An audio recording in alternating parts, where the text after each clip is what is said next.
Keralam polling ബൂത്തിലെത്താൻ ഇനിയൊരു മാസവും ഏതാനും ദിവസങ്ങളും മാത്രം ബാക്കി.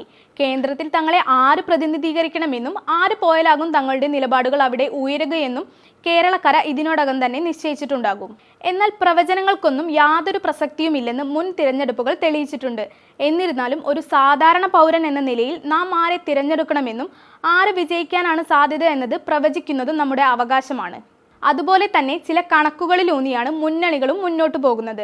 2019 ലോക്സഭാ തെരഞ്ഞെടുപ്പ് ഫലം വന്നപ്പോൾ UDF 19, LDF 1 എന്നായിരുന്നു കണക്ക്. 2021 നടന്ന നിയമസഭാ തിരഞ്ഞെടുപ്പിലെ വോട്ട് കണക്ക് നോക്കിയാൽ 14 ലോക്സഭാ സീറ്റുകളിൽ LDF-നാണ് ഭൂരിപക്ഷം.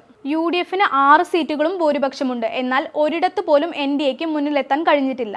നിയമസഭാ തിരഞ്ഞെടുപ്പിന്റെയും ലോക്സഭാ തിരഞ്ഞെടുപ്പിന്റെയും സാഹചര്യങ്ങൾ തീർത്തും വ്യത്യസ്തമാണ്.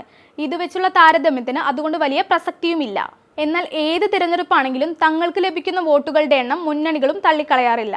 ലോക്സഭാ തിരഞ്ഞെടുപ്പിൽ വൻ തിരിച്ചടിക്ക് പിന്നാലെ നടന്ന നിയമസഭാ തിരഞ്ഞെടുപ്പിലാണ് LDF 99 സീറ്റുകളോടെ ഭരണ തുടർച്ച നേടിയത്.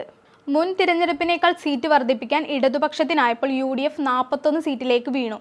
ആകെയുണ്ടായിരുന്ന ഒരു സീറ്റ് BJP-ക്ക് നഷ്ടപ്പെടുകയും ചെയ്തു. പിന്നീട് നടന്ന ഉപതിരഞ്ഞെടുപ്പുകളിൽ UDF തങ്ങളുടെ സിറ്റിംഗ് സീറ്റ് നിലനിർത്തുകയും ചെയ്തിരുന്നു. കേരളത്തിലെ 20 ലോക്സഭാ മണ്ഡലത്തിലും 7 നിയമസഭാ മണ്ഡലങ്ങളാണുള്ളത്. ഈ മണ്ഡലങ്ങളിൽ 3 മുന്നണികൾക്കും 2021 കിട്ടിയ വോട്ടുകൾ പരിശോധിച്ചാൽ വയനാട്, മലപ്പുറം, പൊന്നാനി, എറണാകുളം, കോട്ടയം, ആലപ്പുഴ ലോക്സഭാ സീറ്റുകളിലാണ് UDF-ന് ഭൂരിപക്ഷമുള്ളത്. മറ്റ് 14 മണ്ഡലങ്ങളിൽ LDF-നും BJP നേതൃത്വം നൽകുന്ന NDA-ക്ക് ഒരിടത്തു പോലും മുന്നിലെത്താനായിട്ടില്ല.